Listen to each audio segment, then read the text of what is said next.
आइए नजर डालते हैं हुगली की एक खबर पर। बांसबेड़िया नगर पालिका के सामने पार्षदों का प्रदर्शन। चेयरमैन आदित्य नियोगी के खिलाफ उनके ही दल के पार्षदों ने धरना प्रदर्शन किया।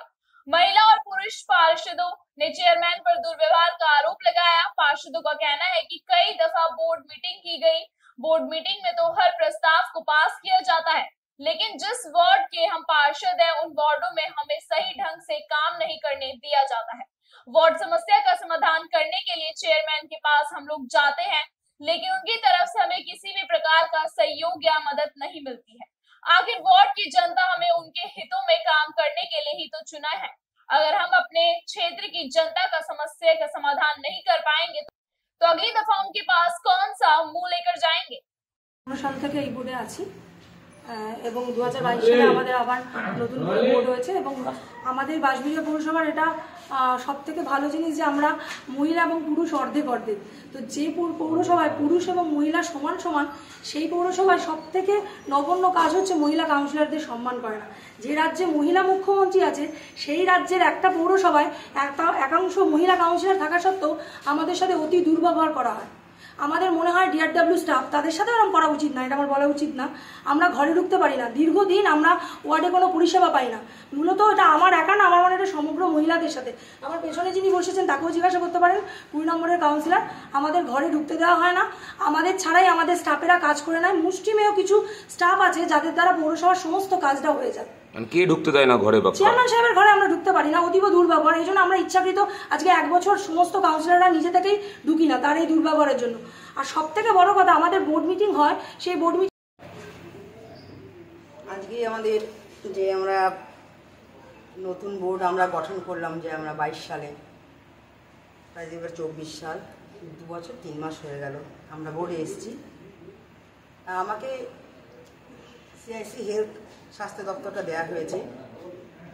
তা দীর্ঘদিন ধরে আমি স্বাস্থ্য দপ্তর নিয়ে অনেক ছোটাছুটি করছি উন্নয়ন করার জন্য, কিছু ভালো যাতে কাজ করা যায়, যেহেতু অনেকটাই পিছিয়ে রয়েছে, আরও ভালো কাজ করা যায় যাতে। যার ফলে আমি চেয়ারম্যান সাহেবের কাছে আসি, আমার পৌরসভাতে আসি, জানাই। সেইভাবে আমার ঠিক কাজ হচ্ছে না। যেমন আমি স্বাস্থ্য দপ্তরে গেলে আমাকে সেই যারা আমার স্টাফেরা আছে তারা আমাকে বলে যে দিদি এই তো সামান্য স্যালারি পাই, এই সারাদিন পরিশ্রম করি, কিন্তু আমরা তো সেইভাবে পাচ্ছি না, দিদি একটু দেখুন।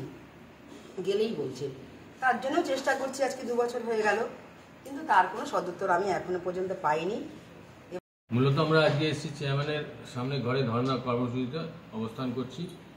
আমরা একদম সাইলেন্টলি করবো, কোনো স্লোগান নয়, কোনো হইচই নয়, এবং আমরা রাস্তা ধারেও করিনি। আমরা এখানে চেয়ারম্যানের ঘরের সামনে বসেছি। মূলত আমাদের দীর্ঘদিনের যে সমস্ত দাবিগুলো নিয়ে আমরা বোর্ড নিয়ে বহুবার সোচ্চার রয়েছি। তা আমাদের প্রথম হলো আমাদের ওয়ার্ডের যে সমস্ত কাজ হয় সেই ওয়ার্ডের কাজ মুখ দেখে দেখে হয়। 2-3 জন পেটোয়া কাউন্সিলর আছে, সেই কাউন্সিলরদের ওয়ার্ডে কাজ হয়, বাকি ওয়ার্ডে কাজ সেরকম হচ্ছেই না। উন্নয়নের কাজ, পরিষেবার কাজ সব স্তব্ধ হয়ে গেছে।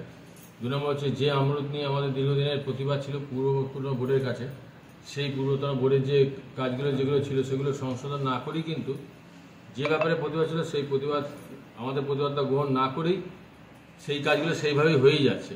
তাহলে আমাদের প্রতিবাদ করে লাভ হলো, উনি নিজেও চেয়ারম্যান নিজেও ওই আগের বোর্ডে ওইগুলো প্রতিবাদ করেছেন এবং এখন তিনি নিজেই সেটা ফলো করছেন, লাভ কিছু হয়নি। फिलहाल इस खबर में इतना ही। बिहार की तमाम खबरों को लगातार देखने के लिए बने रहिए GBN 24 न्यूज के साथ।